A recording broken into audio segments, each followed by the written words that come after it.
Welcome to yet another comparison video comparing the Blackmagic Pocket Cinema Camera 4K, the Z-Cam E2, and the Panasonic GH5s. This time I'm looking at Chroma Key. Now, just to warn you, I'm not an expert at Chroma Key. I really haven't done very much with it, and I haven't done any with the Blackmagic or the E2 before this. I played around with the GH5. So take that for what it's worth. I'm using Resolve again because the raw footage from the Blackmagic only works in Resolve right now, and I'm just used to using Resolve. So I'll show you quickly how you do Chroma Key in Resolve, at least the quick and dirty version. So here in the color tab, on your nodes over here, you right click and say add alpha output, get this blue dot. So you connect this blue dot to that blue dot. And by the way, you can't do this on the groups. You can only do this in the clip nodes.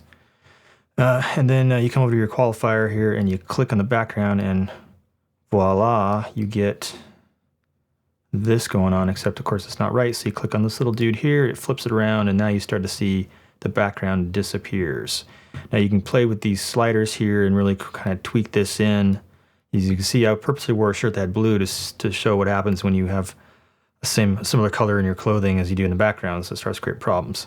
But anyway, this is the quick and dirty way of doing Chroma Key in DaVinci Resolve.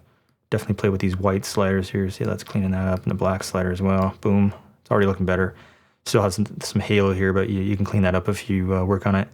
You're going to lose some of the detail around stuff like this, though. This fine hairs, you're just going to lose that detail. So let's look at my key for the Blackmagic Raw Footage. It holds up pretty well. I purposely wore, like I said, the blue shirt so you can see what happens when you have clothing colors that match the background color. It's going to start cutting out some of your clothing. You could spend a lot of time trying to cut around your person, kind of rotoscoping them to isolate them from the background, but it's a lot of work. I'm sure there's a lot better software tricks you can do to get a better key than this, but this is as far as I'm going to take this. And we can see the E2 compared to the Blackmagic doesn't hold up as well. It only has a 420 color sampling, so it doesn't have as much color information, and it's a compressed codec, so it loses even more detail, and so you start to see more of that blue gets lost in the shirt. It doesn't key as well. The GH5s is similar to the E2, except it's 422 color. And we see some of the blue in the shirt gets cut out with the background. Again, it doesn't have as much color information as the Blackmagic Raw Footage.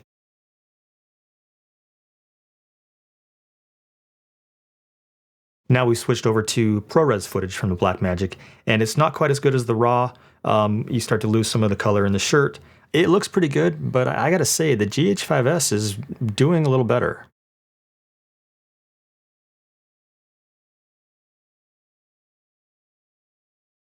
So this is basically the same as the other shot. We're using the same settings, so we lose some of the blues in the shirt.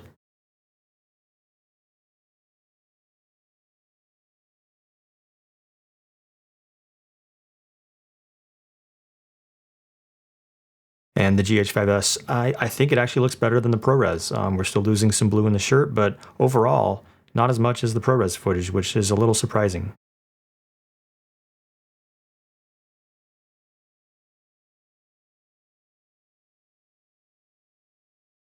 So to recap, the Blackmagic Raw Footage is easily the best for Chroma Key.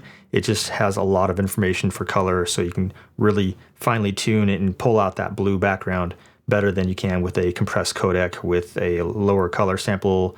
The E2 only has 420 color at 10-bit in any setting until you go to the ProRes footage, which they haven't had an official firmware release supporting ProRes. It's just around the corner, so I haven't tested that yet.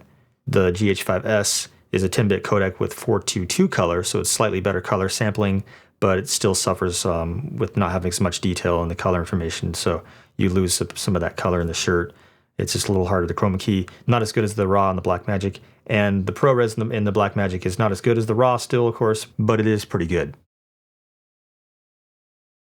Thank you once again for joining me in this video. If you haven't watched my other comparison videos, you can find those links in the description below. And be sure to stay tuned for what I have coming up next. Please hit that like and subscribe button. You hit that little notification icon, and YouTube will let you know when I post another video.